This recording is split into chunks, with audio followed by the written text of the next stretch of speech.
Good afternoon, everyone. It's a little bit after 3 o'clock. We're going to go ahead and get started. I want to welcome everyone to the final public hearing to discuss the Richmond County School System Facilities Master Plan. I would like to thank all of the school board members, principals, senior team members, directors, central office personnel, and each of you for your participation in the community conversations in the various schools this week. Why are we here? We're here because this is the time of the year that we review our portfolio of schools to see if we are maximizing program offerings and being fiscally responsible. If we can do both, I believe we can accelerate student achievement. We have partnered with an experienced educational facilities planner to assist us in achieving this goal. While working with our planner, we have learned a lot over the past few months. The company is HPM, and our presenter is Mr. Tracy Richter. At the conclusion of this presentation, we hope you will be equipped with the same information that we used before making a final decision or recommendation to the Board of Education. Mr. George Diaz from GSG will make a few remarks about how this afternoon's meeting will be organized.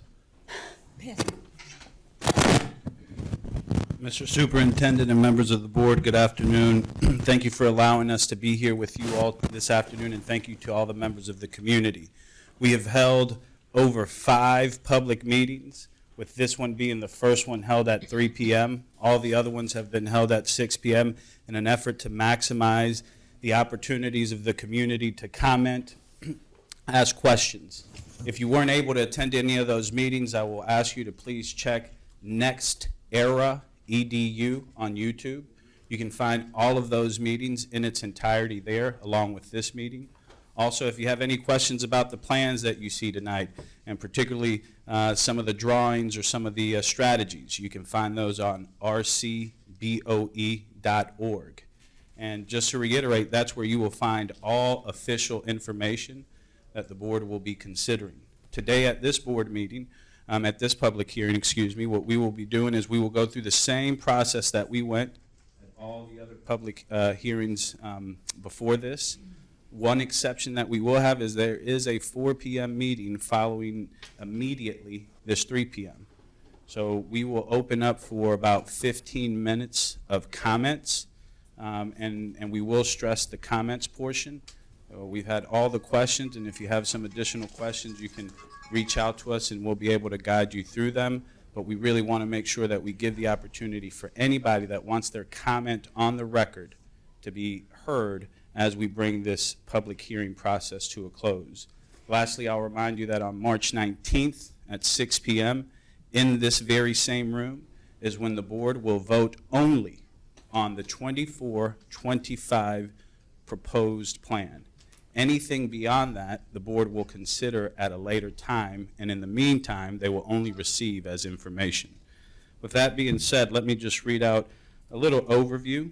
Prior to a local Board of Education decision to consolidate any existing schools where the consolidation results in students potentially being moved to another new or existing school, the Board of Education is required by law to hold public hearings and provide an opportunity for full discussion of the proposed plans. The plans that are being presented today are proposals only and are in draft form for the board to consider prior to any vote on the plan. The purpose of these public hearings is to provide the public an opportunity to learn more about the proposed projects, as well as for the public to provide feedback, comments, and concerns regarding the proposals so that board members and school officials can consider these concerns prior to any vote on the plan. You will notice that there is also a court reporter present who will be preparing a transcript of all the comments and concerns so that the board members can review all of the information at the conclusion of the hearings and prior to any vote taken on the plans. The board members and the school system personnel are here today to listen and receive feedback from the public. In order to receive as much feedback as possible within the allotted time, The board members or the school system personnel will not be responding to comments during the meeting, but rather will be listening and receiving the points of discussion from the community. For any specific questions regarding logistics of the proposed plan, such as transportation routes and special education services, school system officials are here today after the conclusion of the meeting, if the time allows, in order to receive those specific questions. With that being said, what we will do is we will toss it over to a video, and if you'll notice too on that video, you'll see two additional things that you may not have noticed on the first ones if you attended with us. You'll see the highlights of what the current schools that are being proposed have now as far as programming, some of the additional programming that they will receive if this proposed plan passes, and also a floor plan that can give you an idea of what the potential middle schools that would be being built from this plan would look like. With that being said, we'll toss it over to the video.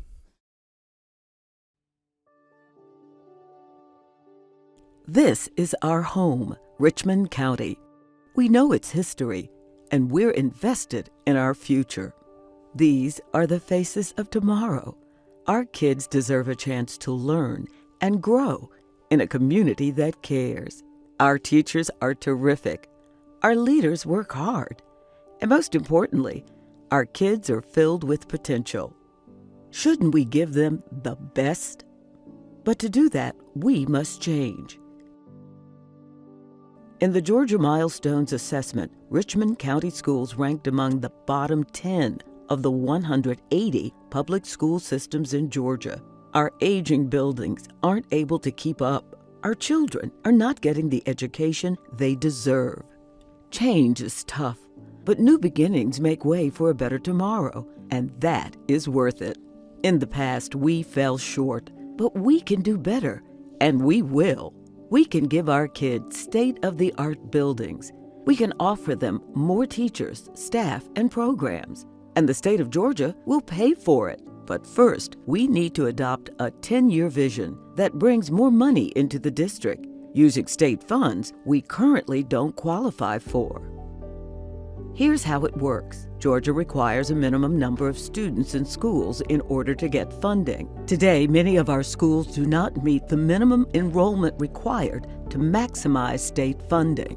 That means instead of all of these resources, they get just this. That's what we can offer the majority of kids in our district now. It's not enough. Our kids are missing out on the things that are proven to help them get ahead. If we keep the status quo, we're leaving free money on the table. We get less than other districts. Plus, we're forcing kids to learn in buildings that aren't up to par. But look at this. Here's what we can offer if we are willing to make changes. We have to consolidate. Right now, we have too many buildings and not enough students. Before the next school year, here's what we need to do. Open new Richmond Hill Elementary to help families in an area where more kids are moving.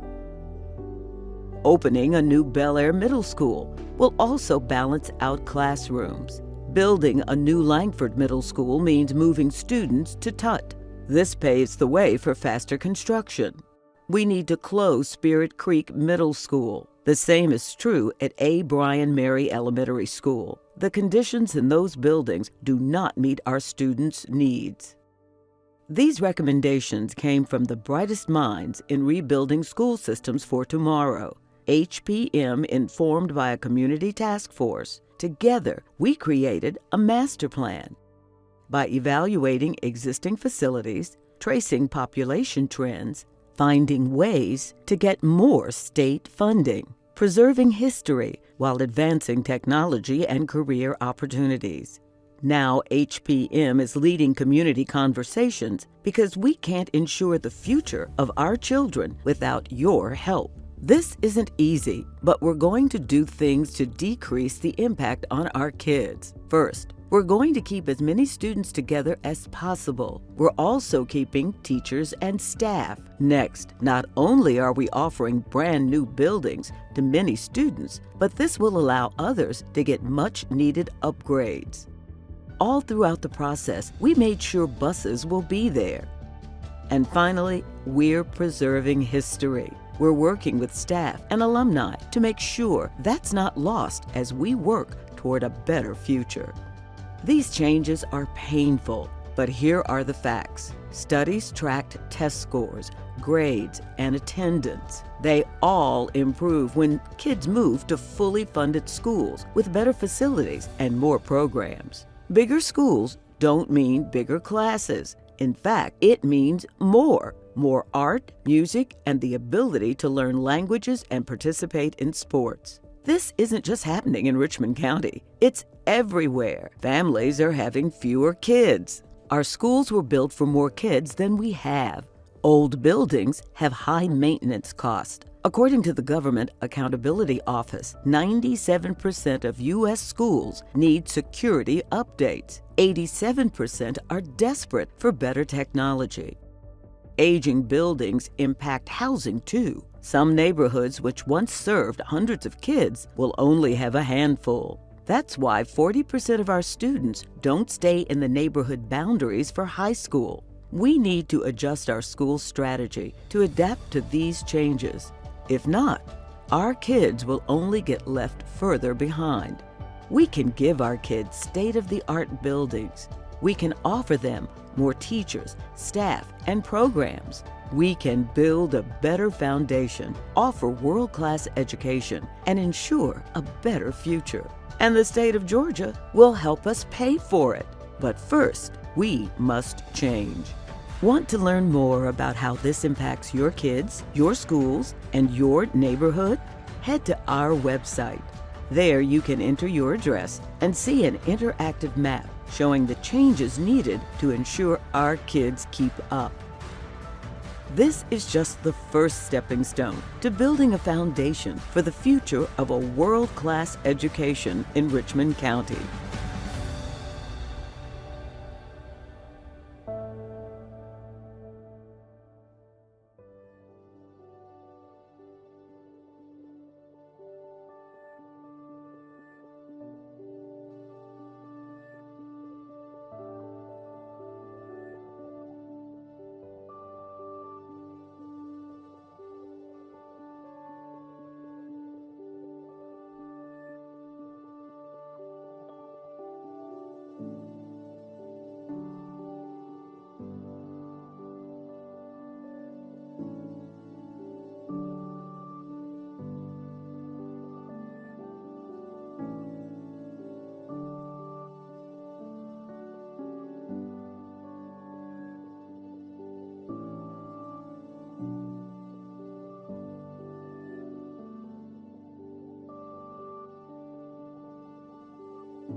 Good afternoon, everybody. Dr. Bradshaw, members of the board, thanks for letting me come to present again this afternoon. As many of you know, we've gone through quite a past week, and I've enjoyed a lot of conversations with community members, even beyond just our community meetings. I've been able to meet with some alumni groups in the past week, and some other, just specialized conversations around this very thing. And this is a continuous learning process for everybody in how we approach facilities master planning. Today I'm going to present primary focus on next year's action items, because the board, their intended action for next week will be focused on the 24-25. I'm going to just do a brief overview tonight of kind of the 5-year plan and just some high-level aspects of it. And so we want to make sure that first and foremost, that just because we're doing this as the last one today, this isn't the end of our community conversations throughout the spring and through the summer next fall also. We're continue to be committed to coming out to communities to talk to them, and making sure that it's a continuous process of planning, not just we're going to come out here for 4 or 5 weeks and present something and disappear for another year. And so be rest assured that there are plenty of conversations that we're going to get on the books for April and May and into the summer also, if we can. Meet with groups in the summer, we're glad to do that, and then also in the fall before any progress is made beyond that in the 5-year plan. So I'll start with kind of, the actions, and we've been through this, but, as many of you have seen, part of the discussion around facilities comes around enrollment and programming. We've been trying to stress that, people see a lot of numbers in these presentations, but it's not just numbers. And be assured that, the primary focus is programs, and the programs are for the kids.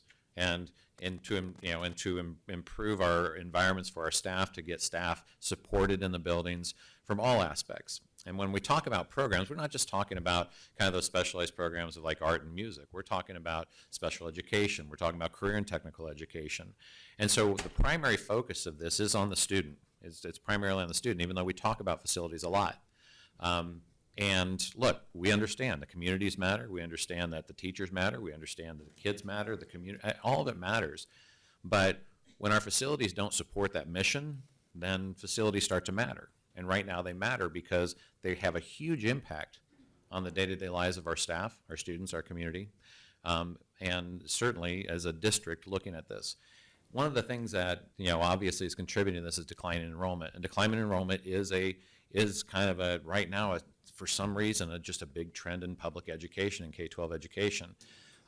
As it's specific to Richmond County, a growing population in the county, but declining birth rates, and not just birth rates, but birth numbers. 7,000 more people in the county with 400 less births a year starts to show a trend that will impact kindergarten enrollment, and has already started to impact kindergarten enrollment. And we talk about it a lot during this, that you don't get kids in kindergarten unless kids are born. And the school district has no influence on if kids are born here. And so part of the decline in public school enrollment is simply a demographic issue. It's not a performance issue. It's not a popularity or whatever issue. It is simply that it is declining.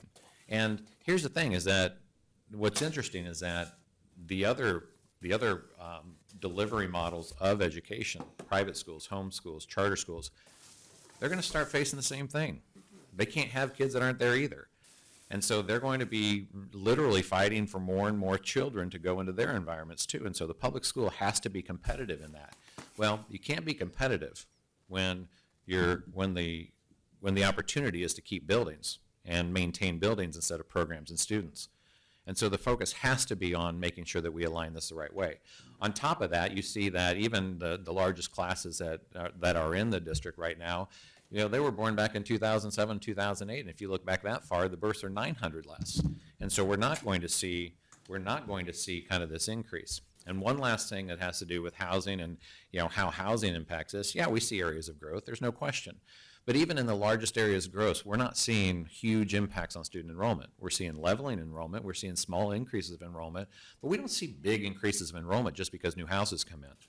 This report has done an in-depth study on housing and housing yields, and we'll continue to track those housing yields to see how they're impacting student enrollment neighborhood by neighborhood. But we're going to keep a close eye on it to make sure. And then the last thing I want to say to housing, and you have all heard this, is that most of you have heard this, is that we're not replacing kids in houses that just had kids even just 5 years ago. Those houses that typically turn over because when parents become empty nesters, they go seek something else, maybe smaller, maybe cheaper. We don't live in that world anymore. A lot of people that have lived in their houses for 15, 20, 25 years are looking at houses that likely got mortgaged at a really good interest rate and they're mostly paid off, and now they have to look at a smaller house for twice the money and an 8% interest rate. Housing just isn't turning over right now, so it's not regenerating kids in our schools. On top of that, you have legislative policies across this country that fight public school enrollment with increases in charter opportunities, increases in voucher opportunities that really fight against this public school enrollment issue. And so there's a lot of obstacles to overcome that even don't even touch performance. They just are simply obstacles that this district has to face, and many other districts across the country too. And not that that makes you any feel better that other districts are going through it, but everybody's going through it. There are very few districts we work with anymore that are on a high growth trajectory.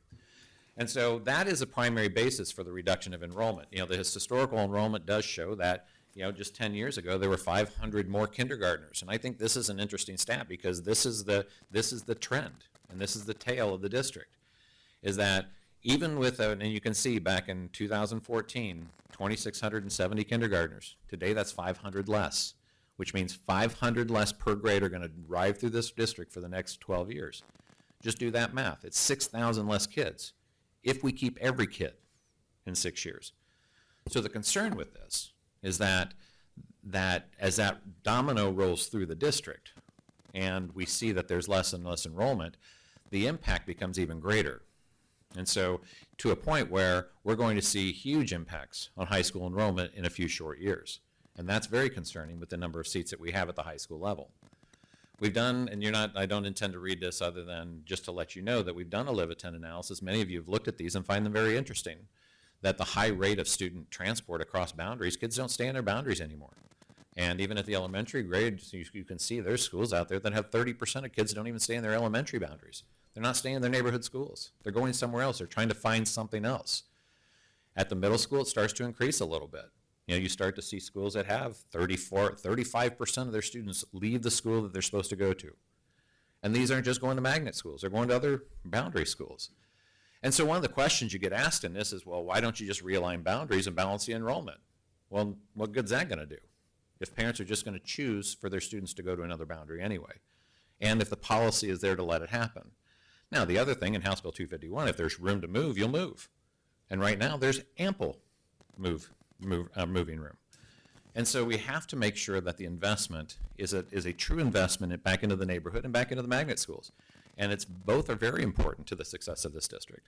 So in the projected enrollment, and again, one of the things that I want to point out here is that, you know, obviously, and it's hard to read numbers up there, but the things to pay attention to is the color. The reds are the high numbers. And you look, the blues are the low numbers. And look where the blues are going. They're pushing through. Now, I'd like to say you could turn this around.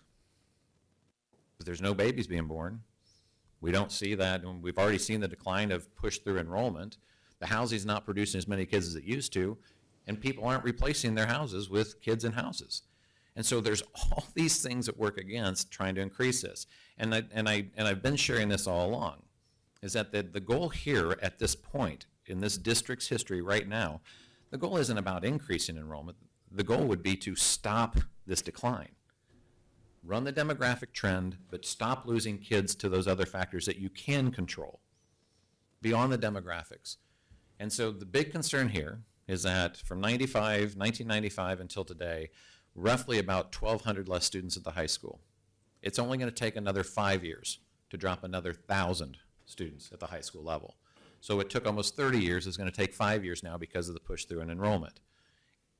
And they're not coming. Those are the kids that are actually in the school district now. And unless there's this huge influx of something, and it would take something to bring that back up, there's nothing to support the higher enrollments at the high school right now. Now, again, I continue to say this, that's not doom and gloom.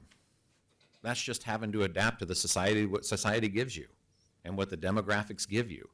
And so the district has to adapt to it. They have to adjust to it. It'd be nice if they could pick up buildings and move it to places where kids are, but they can't do that. And it'd be nice if they can replace every old building with something more appropriate, but there's not enough money to do that either. And so there has to be a strategic, long-term goal, long-term plan to look at the portfolio of buildings of this district to support the student enrollment and the programs that go in there. And so as you look at this, I think that there is opportunity here, obviously, when we look at this. Obviously, the funding is a big part of it. Now, we talk all the time that a facilities plan and consolidation, closure, realignment isn't about saving dollars. The dollars are going to be spent somewhere else and reinvested somewhere else. The goal is not to squander those dollars and spread those dollars where they're not necessary.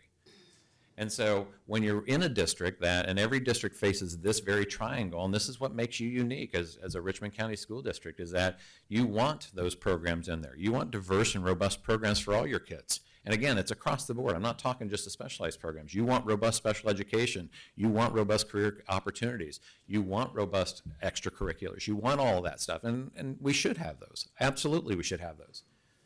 But we also want to make sure that we can afford it. So this idea of having low operating costs or small school size And the trick to this is, and many of you are already in this secret, is that the trick is you can't have all three. It is very difficult to have a robust program offering in small school sizes at low operating costs.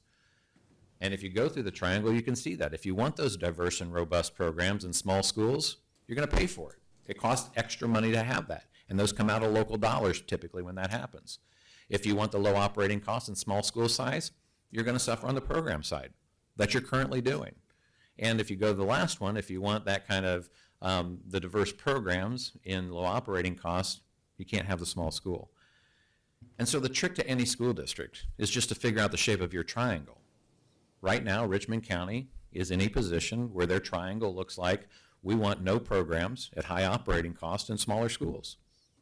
And if that's Richmond County's pathway forward, that limits opportunities for students. So there has to be a change in that. Now, again, that change is up to the community, up to the board, up to the educators in this district to shape that triangle. And it should be shaped to you. We don't bring in Columbia County's plan. We don't bring in APS's or Savannah Chatham's. We bring in your plan. And your triangle looks different than everybody's. But we got to make sure that's balanced the right way. To get to minimum funding in schools, these numbers show what they show. To get to the minimum funding program enrollment, you can see those numbers up there for high school, 970, middle school, 640, elementary for 450. Now, those are the minimum funding standards. Now, I'm going to show you in a minute what the minimum means. And you're going to, spoiler alert, it ain't a lot in the minimum funding standards. And so, and if you look across the board, 16 of the 28 schools can't even reach a minimum funding standards at the elementary grade level. 6 of 8 middle schools. 6 of 8 middle schools. 4 out of the 8 high schools don't get to that 970 enrollment. Now, the other thing about that high school enrollment, as you move forward, right now the district has, between all of its high school seats, they have about 12,200 seats, about 12,150 seats. The projected enrollment is 7,500. Now, if the average high school is 1,000, that's 4.5 empty high school seats in this district. 4.5 empty high schools. You maintain, you mow the grass, you cool them, you heat them, you light them, you fix them on your dime. 4 high schools that just sit empty.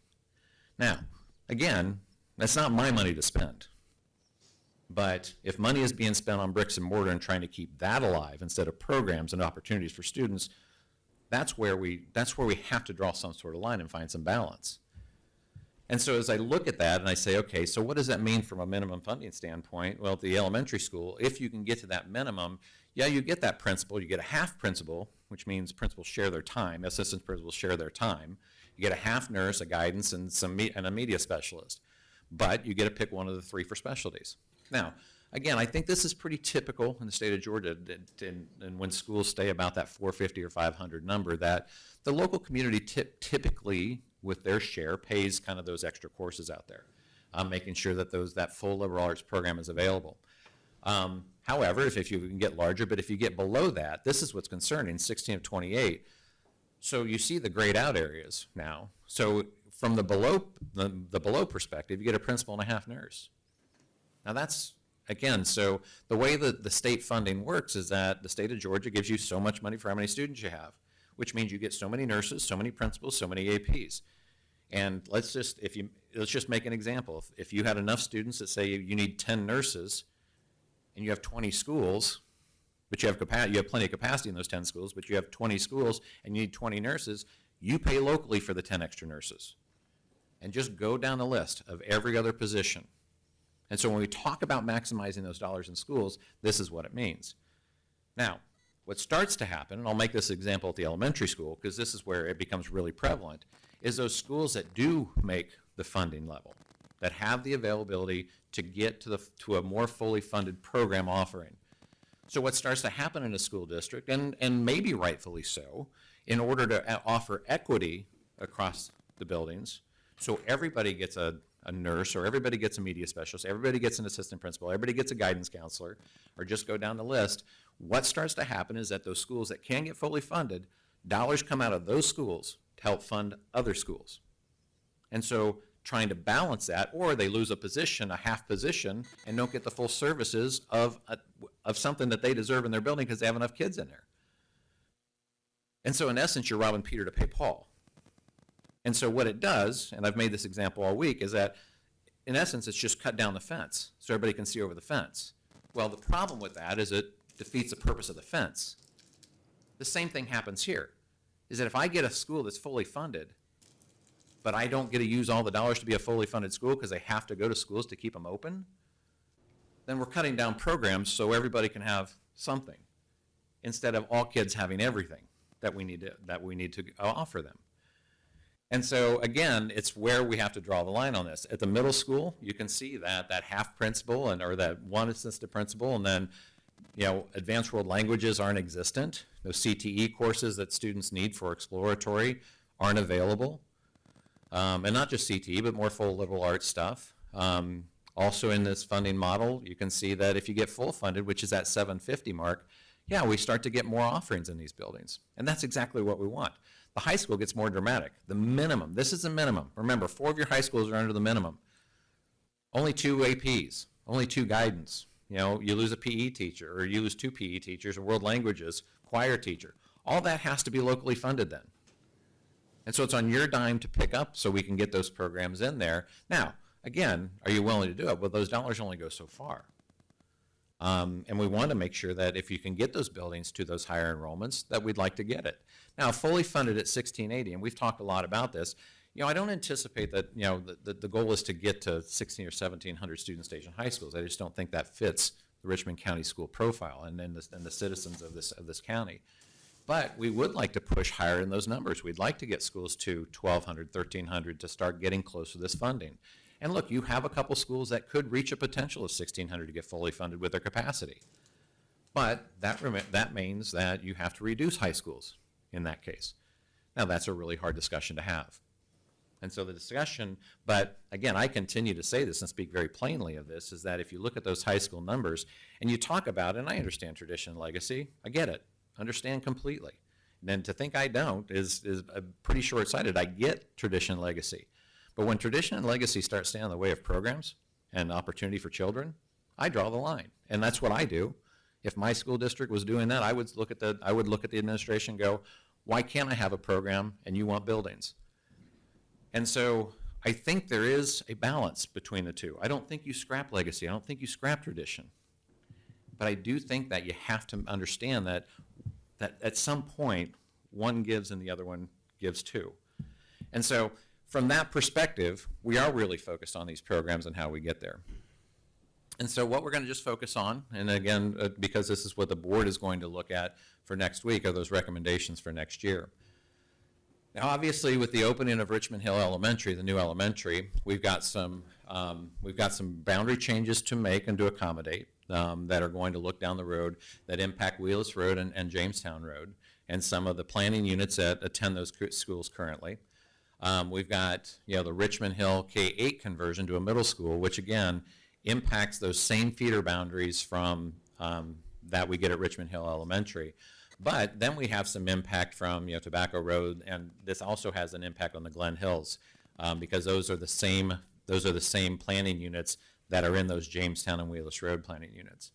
But with those, we get the opportunity for enough live-in student enrollment to fill those schools to where we want to get them to be fully funded.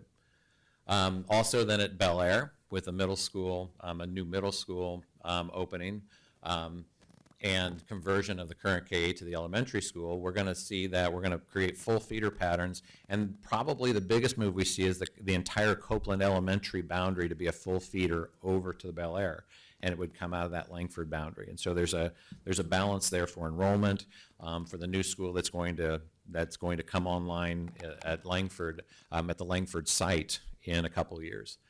But with that we had a discussion around the Tutton-Langford consolidation early. Now, the reason that the recommendation is calling for the early consolidation over to Tut before that school gets built is that we're able to clear that land at the Langford site in order to shorten the construction time on that site, which again obviously saves a ton of money for the school district, but also offers an opportunity for a brand new middle school for that area to be open in 2 years and not 3 years, which would expedite that transition in. And so we've done the analysis to see that. We've had the meeting out there, and we also met, again, with some alumni association out there, but that was the reasoning behind that. Now, people have asked about, well, what happens, and the second phase would actually be funded in the next SPLOST program. And so we do have to have the ability to say that, well, what happens if we can't do that next year? Well, the top buildings and the Langford buildings are still there. And so we're not, so we got to wait on that. We've got to wait on that SPLOST to continue that program. The closures for next year look at Spirit Creek Middle School. And again, that's going to require looking at going into different middle schools, obviously. And so Pine Hill Middle School and Hepzibah Middle School will be impacted by that, and the MPUs that go along with that to get those buildings, again, those middle schools, to more fully funded enrollment numbers. And then the closure of maybe Mary Elementary School, a little more complicated in the division of that school. But what we have found there is that in that essence of how we looked at these schools, and I think it's important that how we look at schools when we look at a consolidation effort is that we don't specifically look at one school. That is not our goal. Our goal is to look at the area of schools, look at population trends, look at facility trends, look at all those things that impact an area of schools that share common boundaries and what that looks like. Now, eventually one of those schools kind of comes to the top and you have to make some hard decisions. Now, what this has done, and you'll see in a minute, but by closing one elementary in this area, before that, the 4 elementaries that are in this discussion, 3 of the 4 didn't even have enough students in their boundaries, didn't have enough students that lived in their boundaries to get fully funded schools. Like literally, so if every kid had to go back to their school building and nobody could transfer, they couldn't even have enough kids in their school to be a minimally funded school. By doing this one move, the 3 schools now have enough students at least live in their boundary to get to that goal. And so sometimes that has to shift in a district and one school has to make that sacrifice in order for 3 to have those fully funded programs. And that is a hard discussion. Nobody is shying away from that. That's a hard discussion out there with the Mary community to have, and for them to step up to make sure that this district has those fully funded elementary schools. So these are the maps that show it, and to explain these maps a little bit, we look at the current capacity and then what the capacity will be, and then we actually pay attention first and foremost to the live-in enrollment. And I think the live-in enrollment is really important because the first kind of litmus test for any boundary school should be that if you live in a boundary, your first expectation is you should have a seat in your boundary school. That makes sense to everybody. If you were to start a district from scratch, that's how you would do it. And so we want to make sure that we at least have enough students to fully fund the building. Now, again, transfer rates will continue to occur. The magnet programs are going to always exist, and they're going to be strong, and they're always going to attract students out of the neighborhood school, and that's great. That's, again, a good district has great neighborhood schools and has great magnet programs, and that's the goal here. And so you're going to see that those numbers won't hold because students will transfer still across. But you do see then that those schools actually get to those fully funded numbers in this Richmond Hill. Again, the concern that, and some people might be concerned, they see that new Richmond Hill Elementary and they see that live-in number above the capacity. We would never anticipate. There's over 100 students that currently leave those boundaries to go to magnets or other neighborhood schools. And so we fully anticipate the school will open with plenty of room in it and room for growth. And so we watch those transfer rates and we pay close attention to them. Those students that are currently in those boundaries that are existing in other places, they're not coming back just because it's a new school. They want to stay in their programs. We're not going to get kids back from C.T. Walker. We're not going to get kids back from other boundary schools that are seeking programs. And so we know that that's going to continue to happen. And we're glad for that to happen because we always want flexibility in those. In the middle school, it's kind of the same effort here. As you can see that, we've got enough live-in to get those fully funded numbers, and we're really excited about that. And then, but we also understand, so again, not to be short-sighted in this, is that when you make those boundary changes, the boundary changes aren't just happening to the middle school. They actually happen to the high school too, because those are new feeder patterns for the high schools. And so those NPUs that we've moved into the boundaries actually impact, the Butlers and the Glen Hills and how that works forward.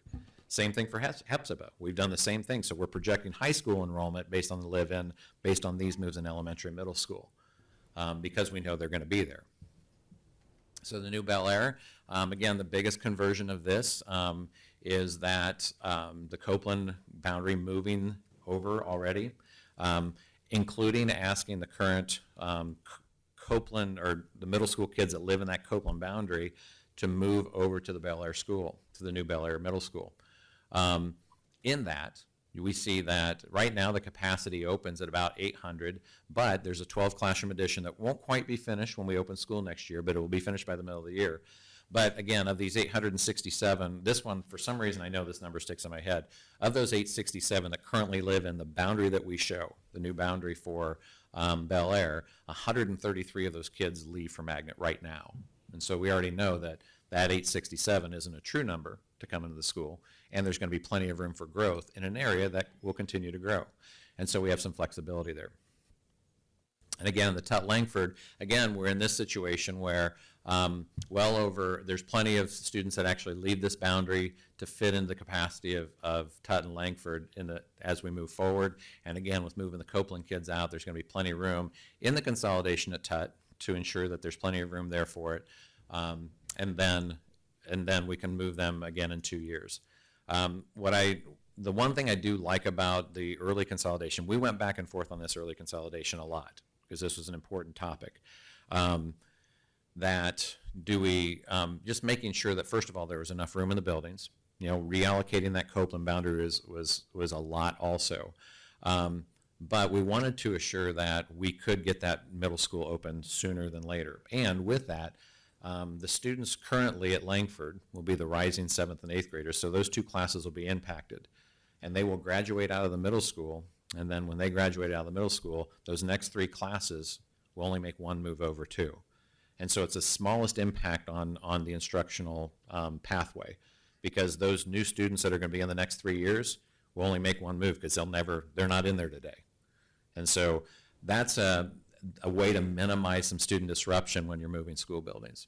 And so there's things to work through. The district is working with, from an HR perspective, working with staffs and how reassignment's going to happen, and when you go to that other school, at least for a couple of years, what's going to happen. So there's a lot of HR issues you have to work through. Obviously, you got some moving issues that you got to work through, and all of that is necessary. And one of the reasons that we're looking at kind of this March delivery of this for next year, and not talking about anything else yet, is to make sure that there's time to do that for those staff and students to adjust. And then finally, in the closure of Mary, again, this will be reallocated into a Warren Road, a Garrett, and to Lake Forest Hills. And again, leaving plenty of room, for instance, in Lake Forest Hills to continue a district-wide IB program to come into the building. We know that there's going to be room in these buildings, and the live-in will increase at those other buildings to make sure that we get closer to fully funded. Again, full review of making sure those facilities have the right spaces. And again, the investments into those buildings that they're moving to we're going to take a look at those and say, what investments do we need to make from a technology standpoint, a program impact, even from just a cosmetic impact, to make sure the buildings are refreshed when kids walk in the building. And so that's part of the summer projects that come forward. And then finally, the closure of Spirit Creek. And then in this case, you can see where the live-in of these buildings, so like Hepzibah right now, the live-in's 518, and Pine Hill is 602, and Spirit Creek is 566. None of those schools, if every kid came back to those schools, would get minimum funding in their schools. And there's no way to rearrange it to get more. And so if we're able to make this move, then you can see that the live-in enrollment for Hepzibah becomes 703, and the live-in for Pine Hill becomes 824. Those are fully funded schools.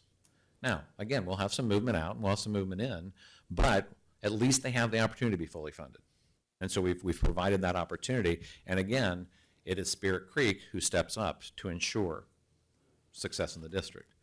And again, not an easy conversation. Middle schools are maybe slightly easier than elementaries and high schools, but not a whole lot. They still mean a lot to communities. But this provides that real opportunity for fully funded middle schools. Now, just considerations, and again, I'm just going to give a high overview of these, that, as we move forward, we're developing a 5- and 10-year master plan. Now, those are just considerations right now, and a lot of conversations this week are going to have us review a lot. So, again, continued review of elementary consolidations. We've offered a couple up for next year, but we want to continue to monitor that. Also, a continued review of those middle school consolidations. We're not quite there yet in middle schools, and I think there's some real opportunity at middle school that we can take advantage of. I think we have to have a real conversation, a real deep conversation around our magnet program discussions. We've gotten a lot of feedback from the folks at A.R. Johnson and from C.T. Walker this week that we've really listened to. And we want to consider that. No action is going to be taken on those at all, if at all, until we fully vetted that with the communities and the people that attend those school buildings. And those are intended to happen this spring, and then into the summer and into the fall again. We're not going to stop having those conversations because they're important. Now, a lot of these end up being curriculum driven. Then on CT Walker, it's a little more site and building driven. And so how do you make sure that if a building stays there, what do you have to do to invest in the building? If not, what happens then? We've had this conversation with them to start, and it was a first conversation, but it's the first of many, I hope, that we can have and sit down and discuss, and we will do that. And so understand that we've heard that. We've already started having meetings on that to make sure that if we're going to, what are other considerations? We have other considerations out there, but they have impacts down the road. But be assured that, first of all, the magnet programs will still exist, always. They're going to be there. The requirements to get in those magnet schools are going to exist. Look, those are rumors out there that, I mean, I've seen everything out there as far as a rumor goes. But the fact of the matter is that magnets are staying. And part of it is that how do you invest in those magnets so there is a growth potential for those magnet programs too. But the growth potential can't be at the despise of a neighborhood school. They have to work in unison together. The magnet schools want to see the neighborhood schools succeed, and the neighborhood schools want to see the magnets succeed. This is not an us against them, and it never should be. They're both necessary for the health of a district. As we then have that more conversation around career and technical education, a more comprehensive plan coming off the heels of the Carl Vincent study, there has to be that wide breadth discussion, not just about where those programs are going in a specific location, but as they are spread across the district. How does every high school offer CT programs but have centralized CT offerings? And so those are real discussions that have to happen as you move into the next SPLOST. Certainly those facility reinvestments are always going to happen. You know, the SPLOST dollars are there to make sure that you can maintain what you have. The dollars aren't going very far, but that SPLOST is important to maintain a current. And even in a consolidation process, the SPLOST dollars for reinvestment are important. We need to replace old buildings, even where they exist. We need to reinvest and do renovations of those buildings and replace systems in there. And this also then talks about the operational reduction of 2 high schools out there that we're going to have continued discussions. Actually, our first meeting's planned in 2 weeks for one of those. And so that's the high veer, and again, those are the considerations, but understanding that there is a promise and a guarantee that I will be back out in your communities, and I will be sitting with you still, and we're going to continue to have these conversations. And those of you who know me, who have sat down with me, and I see your faces out there, you know I'm good for it. I'm going to be there for you, and I'm going to have these conversations as tough as they are. We're going to continue to have these, and we're not going to make a decision, and nobody's going to make a decision until we're all somewhere together. And so that's the commitment on this side, and the commitment from this board and the superintendent. So I appreciate, first of all, your patience on getting through this first 24-25 decision, because it's got to be, I want to get those operationally so we can get the staff and students where they need to be. But you don't have to be patient long.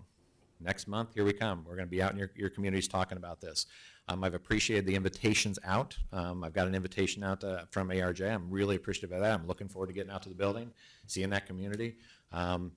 Hopefully I'll get reinvited to CT Walker. I mean, I'm thinking I'll get reinvited to CT Walker, and I'm glad to do that too. And so those are hard discussions, but they're good discussions, and I appreciate the passion of that. So with that, the next steps, obviously continue conversations through the fall. And again, I say the fall, but they're ongoing. We're going to keep doing it. On these magnet communities, Josie High School community, the Glen Hills corridor, areas impacted by future consolidation, all those demand real conversations and to the core conversations. None of this high-level stuff. We need to get to the core of these things and make sure we get this district from a facility standpoint to align to where you need to be.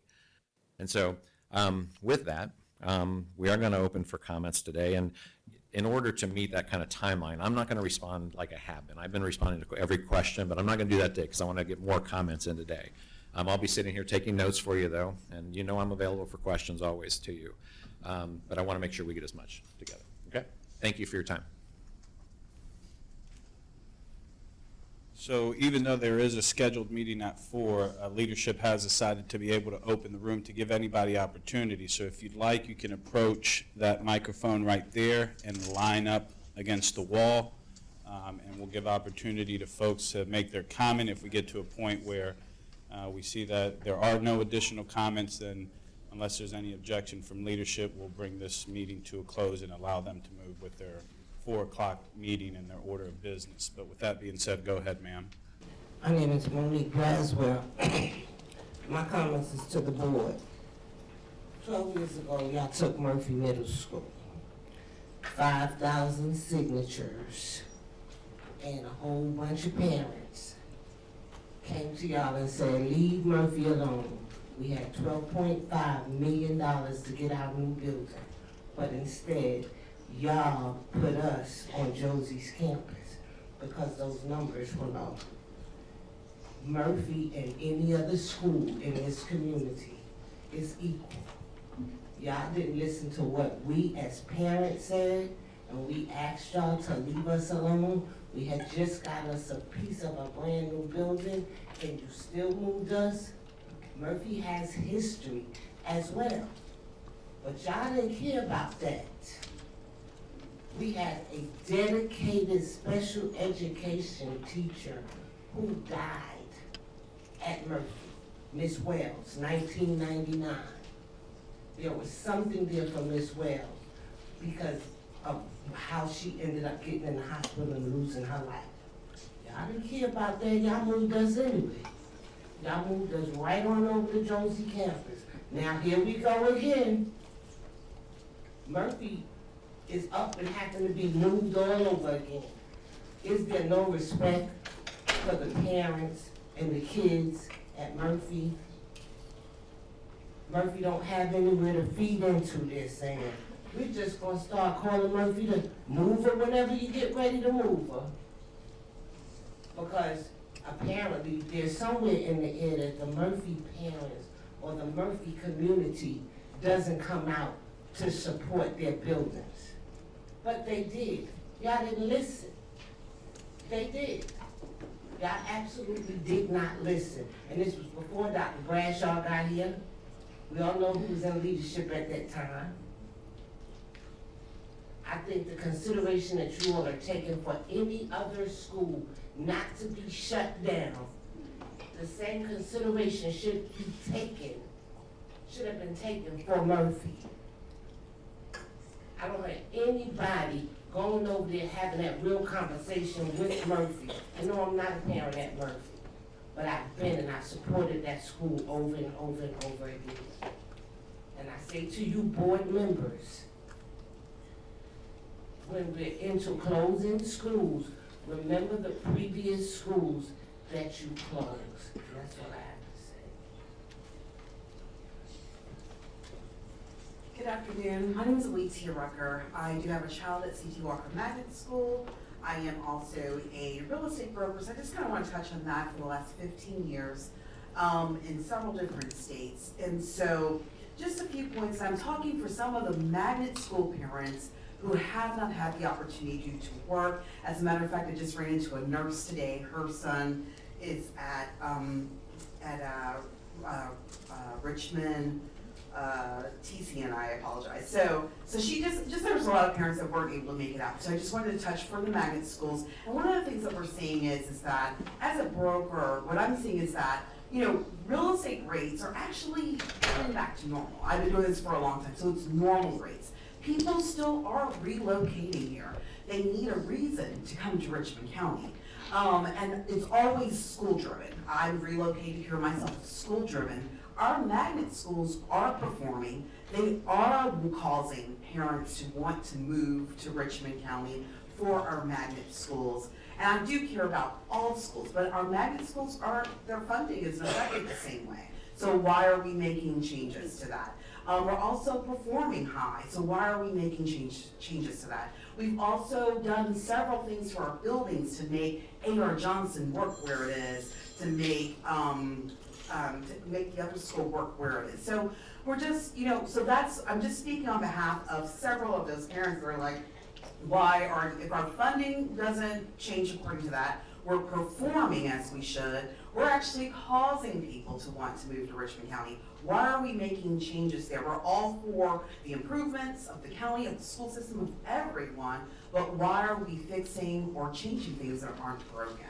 And another comment that I've been having, and I just have to state it just because I've been hearing it so much and I've been requested to make this statement, but the question was, C.T. Walker, we're tearing it down to make a green space, you know, even though we understand that Augusta University is pushing up on it and they're wanting that land, and we understand that, that's just gonna be really nothing there. So the question was, I'm hearing from a lot of parents, are we trading, money for children's education? And I just, I've been hearing it so many times that I just have to state that for the parents that I'm hearing.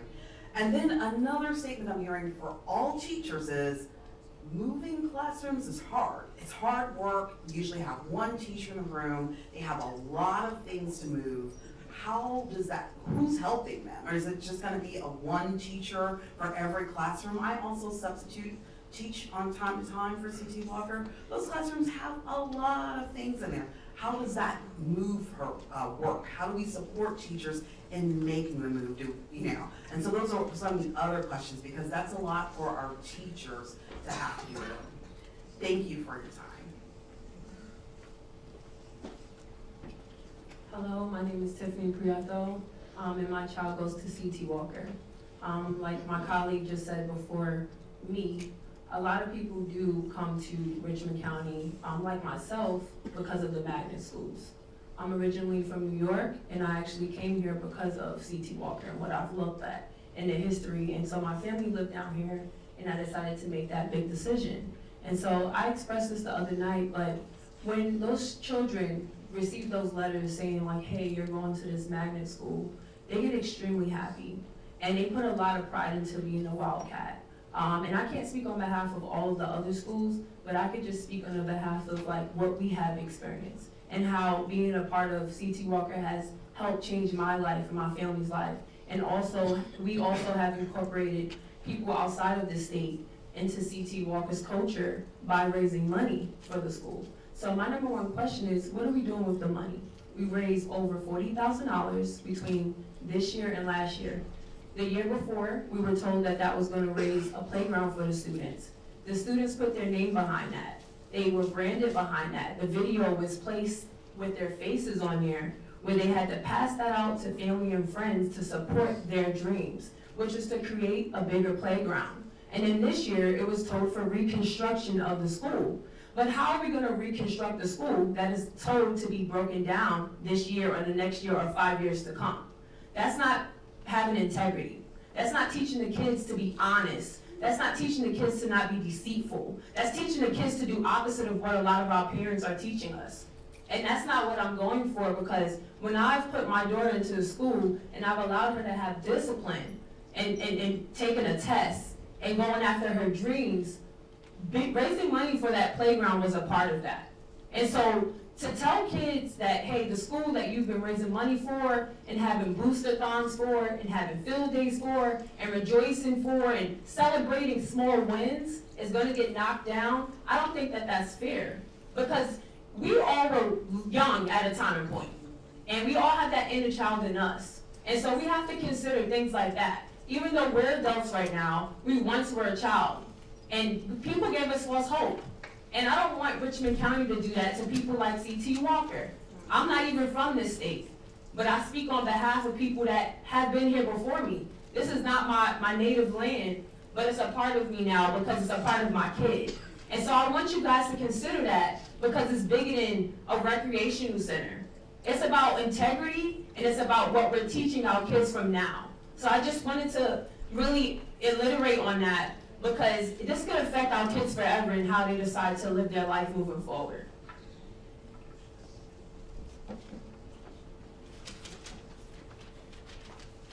Yeah, good afternoon everyone. My name is R.D. Rao. I'm a professor in Medical College of Georgia. And two of my kids go to CT Walker School. And my daughter passed out to CT Walker. Currently she goes to A.R. Johnson. I'm really thankful to all the teachers of CT Walker and to make my kids very happy there. And the teachers are really excellent. And also A.R. Johnson, currently my daughter, she's in 6th grade. Last year also in CT Walker, when she passed out, she won the President's Award there, signed by President Biden. So we are really thankful to all the teachers of CT Walker. And my only concern was, the advertisement for the CT Walker, it is less marketed. Many of the parents and my colleagues in Medical College Georgia, they don't know that CT Walker exists.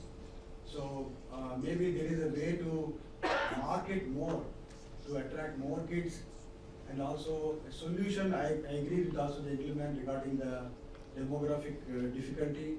That's completely true. You know, less kids are born in this part of the country. So there is no solution for that. But at least we can open enrollment from the Martinez and North Augusta kids also, only for the magnet schools. At least, you know, some ratio, 80% local kids, 20% from the neighboring district kids. That way, at least for a 5-year plan, that way, you know, we can have the sustaining number of students at least with magnet schools in the Richmond County. That's only my suggestion. Thank you.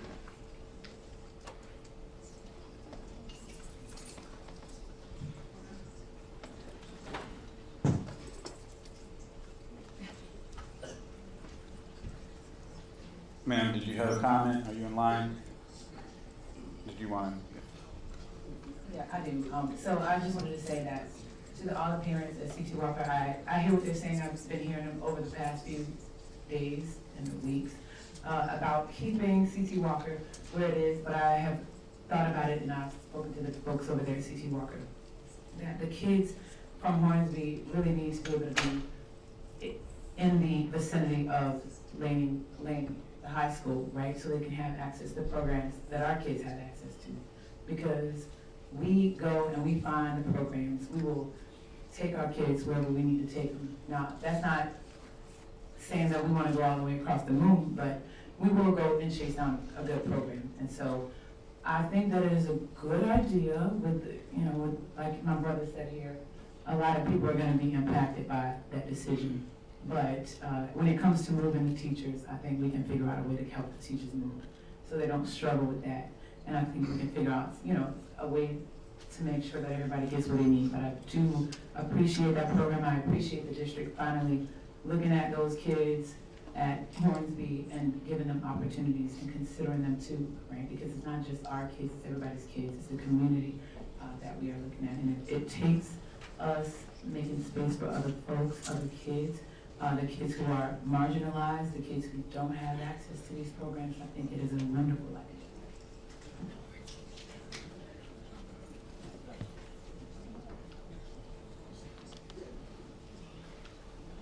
Hi, my name is Jennifer Monroe. I have 2 children at Lake Forest Hills and 1 at A.R. Johnson, and I just wanted to comment on some previous residents who spoke that we also moved from out of state 3 years ago, and we didn't know anyone in Augusta, and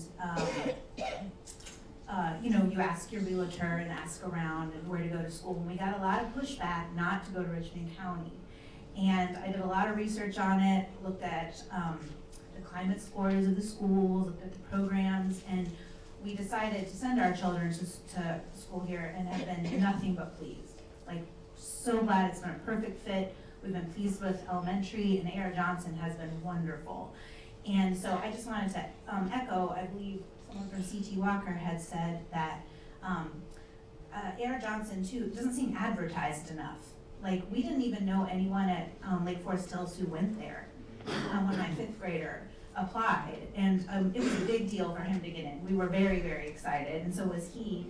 And so just to even wondering, like, offering, like advertising, offering, helping those students who, for whatever reason, maybe their parents aren't able to fill out the application or they don't have access to it, something, like helping those kids. I'm sure there's many, many students who would love to go to those programs too. But I just wanted to say that with ARJ2, seeing the medical students walking to their internships at AU is, I just think, something really special that they're able to do, and especially since those professions are in such need. I really appreciate that the school is around where those students need to go and to further, just their education and hopefully their onward path to higher education. So thank you so much.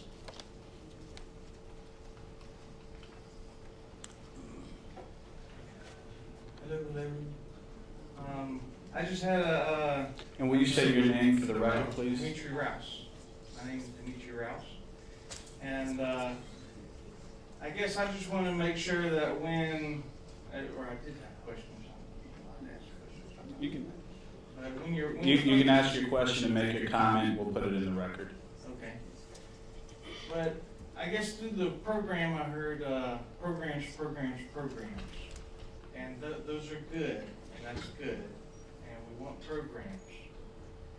But I grew up in Augusta, and even when I was growing up and going to school, I wanted to go to certain schools and not go to certain schools because of the quality of core education that was there.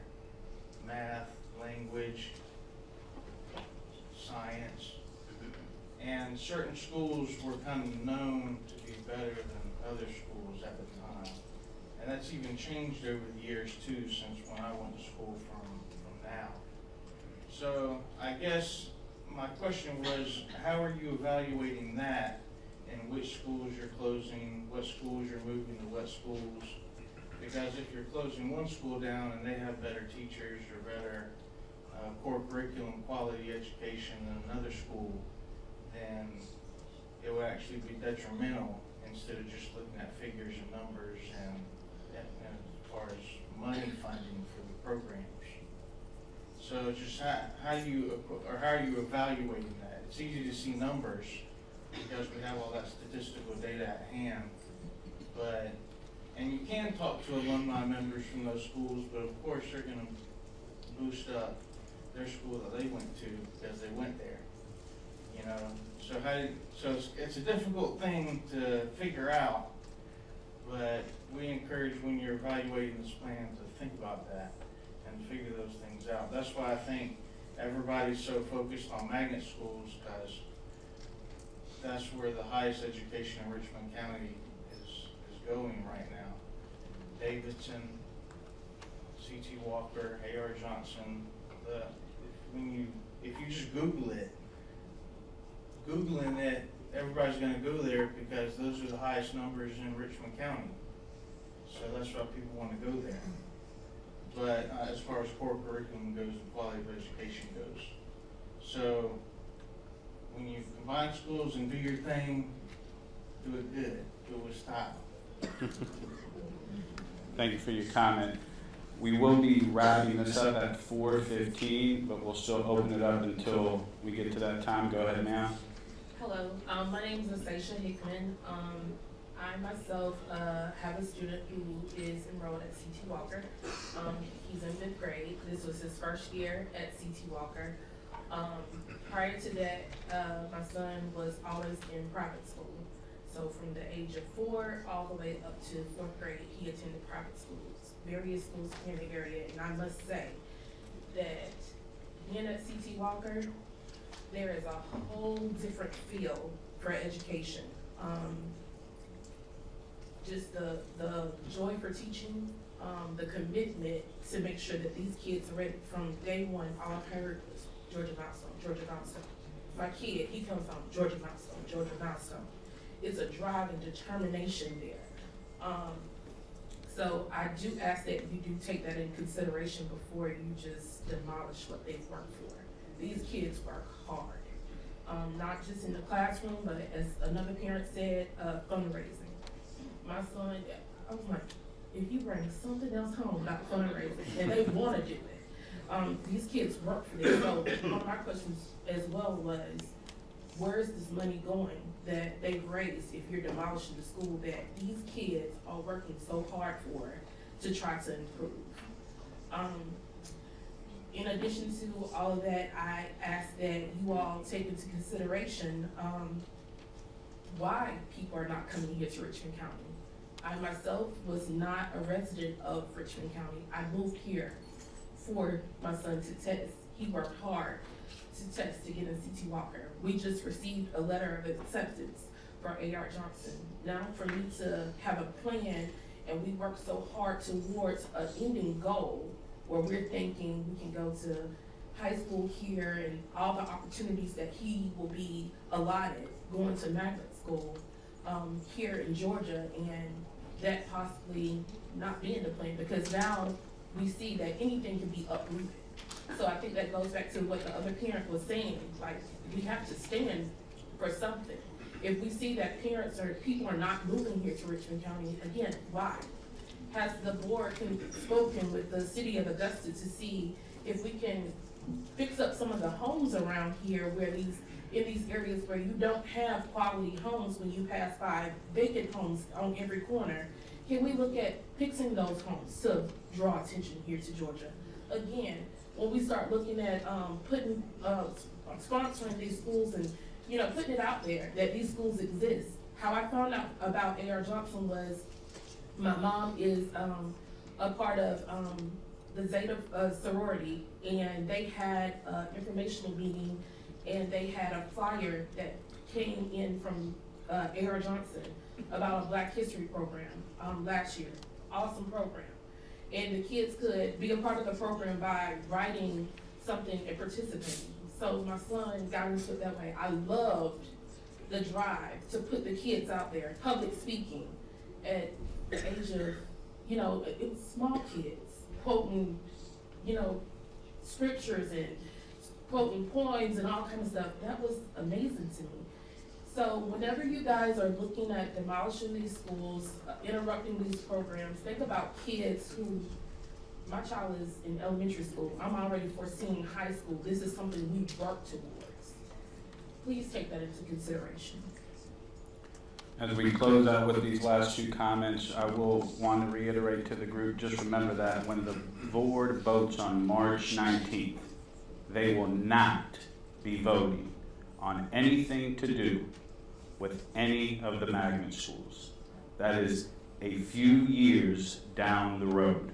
And before the board does any vote to make any official changes to any of the magnet schools, the exact same process that you have seen play out this past week will play out again when that comes to fruition. So right now, the board is only considering the 2024-2025 school year that was the initial part of the presentation. Go ahead, ma'am. Good evening. I just wanted to say that we know that there are a lot of schools in Richmond County. There are too many schools. They were built as neighborhood schools. They were built at a time when there was separation. So we understand that, but when we start combining schools and closing down buildings and changing legacies, that needs to be considered as well. And it's not just about the magnet schools. Yes, we know that all of the middle schools in Richmond County, most of them are family. And it needs to be a solution, but combining, when you say to this community to take those two separate entities and make them a school, and then you want to put a community center in Lane Walker, who is the community center for? There are no kids there, and the kids who you're shipping in, they don't live there. So what's the whole point? And so, it does need to be done, but how you're doing it, and what I'm hearing today is that this is the discussion, not set in stone. So I hope that there will be transparency, that there will be many more discussions, and that everyone's legacy will be considered. And, it's not just about numbers on the Excel spreadsheet. It is, but then it isn't. And I'm done. Thank you for your comment. Good evening. My name is Patricia Jeter, and I am a Glen Hill Spartan alumni. Well, I don't know if you're saying that. You're ready to say.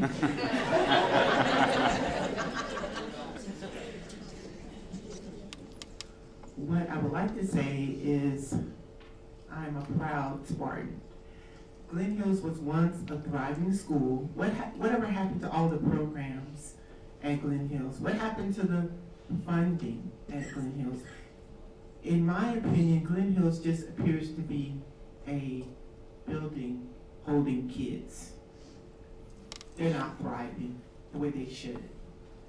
Whatever happened to those programs? Currently, I live in West Augusta. West Augusta is busting out the seams. We don't have a high school. We need a high school with programs so that our children can thrive. I think every child needs an opportunity to be able to go to a school and enrich their lives, enhance what they have. Glen Hills, in my opinion, has not been doing that. Do I want to see Glen Hills go away? I am not for schools that are not allowing the kids to thrive into their intellectual selves. And in my opinion, if a school is without programs, a school is without money and funding, I understand we want, for our own selfish reasons, to keep a school open for our own selfish reasons. But that doesn't benefit our children if we're keeping a school open just for our own reasons. We're grown. Those children need programs, they need funding, they need a new school. That school is, in my opinion, needs renovations. So, again, I'm torn between the fact that I am a Spartan alumni because I do love Glen Hills. However, I don't love a school that's not allowing our children to thrive. So that being said, consider West Augusta building a school over there to where all children are allowed to thrive, including the children that go to Glen Hills. They can be bused over to a nice new school that has programs that allows them to become the person that they need to be in society. That's my comment. Thank you. Thank you, ma'am.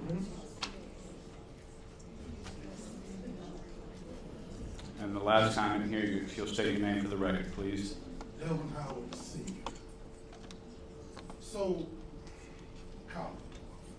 I've been on Augusta all my life. Family, politics.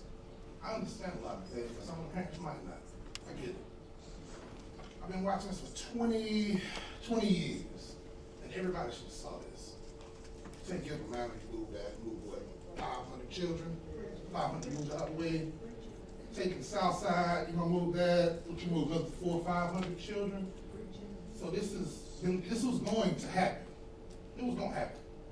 I don't know if the public saw it, but it was a continuous conversation in my family. Again, I say because we're in politics and we got a little bit of understanding how these things work.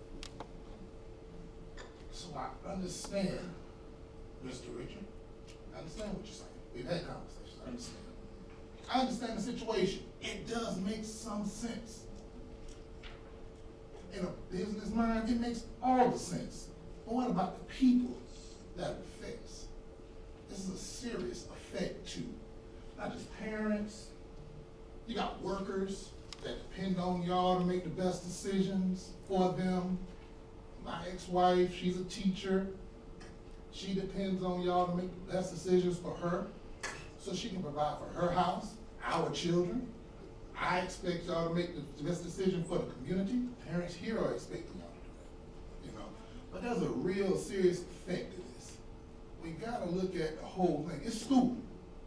We don't go there. Our children, everybody here was a child. You ever been disappointed before? You know, I mean, look at that. It's serious. It's more serious to the children than it is to us. But they can't come out of school at 3 o'clock and come down here and chit-chat with each other. But they know what's going on. A lot of the CT Walker parents, all I can speak for, my apologies, but a lot of the CT Walker parents talk to their children about this situation. Because these children are asking, why the news here? Why are we having a meeting immediately after school? What's going on? This is all last week's effect. George, you know about this? Tracy, you know. So we have to answer these to our children. You can't just tell them, no, it's grown folk business. That's what my mama told me. I can't tell my children that now. I actually got to sit down and tell them, DJ, Daniel, this is what it is. School could be moved, possibly broke down. And y'all could move to another school. I got one child that breaks down in tears.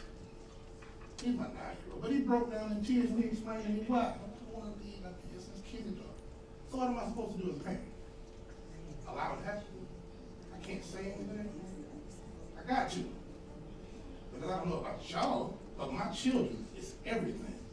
Literally, they are my reason why. Why I work, why I push so hard, why I focus. They're my reason. So they are my reason, so why I'm here now. I hope this doesn't happen. Again, I say, it's not the worst plan. It's the effect it has. C.T. Walker, I can only speak for them, my apologies, has done everything for me. I'm talking me, through my children. Now, how do I sit down on that? How? Everybody here was a child. Everybody had a favorite teacher, a favorite school they liked. And you can shake your head, no, but you're lying. And it kind of agitates me to just even have to go through these motions.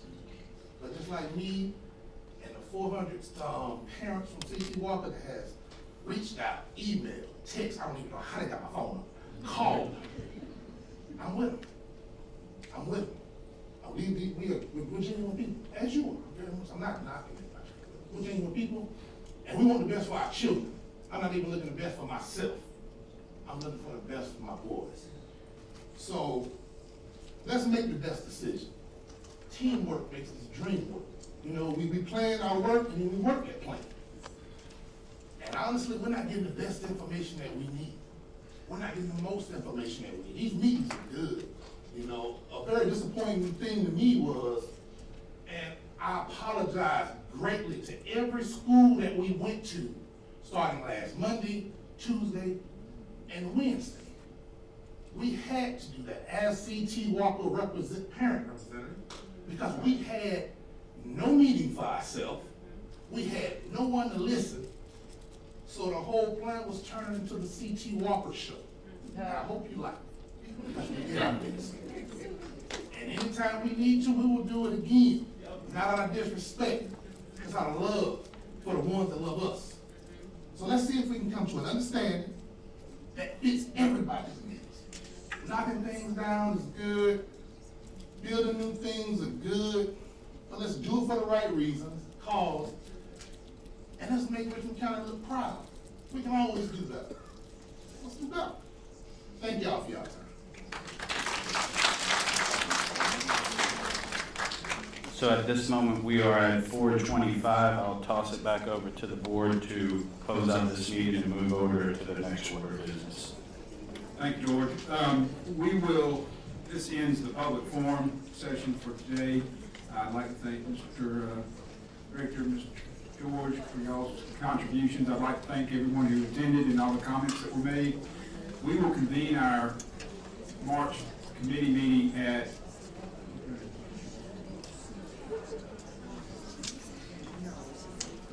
4:40. We will begin our committee meeting, member, and we'll start at that time. Thank you.